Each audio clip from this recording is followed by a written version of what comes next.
جی ناظرین، خبروں کے سلسلے کو آگے بڑھاتے ہوئے خبر شامل کرتے ہیں۔ گڑھ موڑ سے محمد عمر فاروق کی بتائی ہوئی تفصیلات کے مطابق کرپشن کسی صورت بھی برداشت نہیں کی جائے گی۔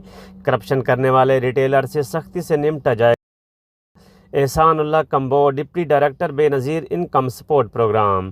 گڑھ مراجہ حکومت کی طرف سے ممکنہ بے نظیر انکم سپورٹ پروگرام کی سامائی قسط کے پیش نظر آج بروز جمعرات دفتر بے نظیر انکم سپورٹ پروگرام گڑھ موڑ پر ایک میٹنگ کا انعقاد کیا گیا، جس کی صدارت Imran Haider Z M, deputy director Benazir income support program Jhang Malik Ehsan Ullah Kamboh نے کی۔ ان کے ہمراہ assistant director Benazir income support program Muzammil Abbas Khokhar, B D O Hasnain, H B L franchise Malik Azhar Abbas بھی موجود تھے۔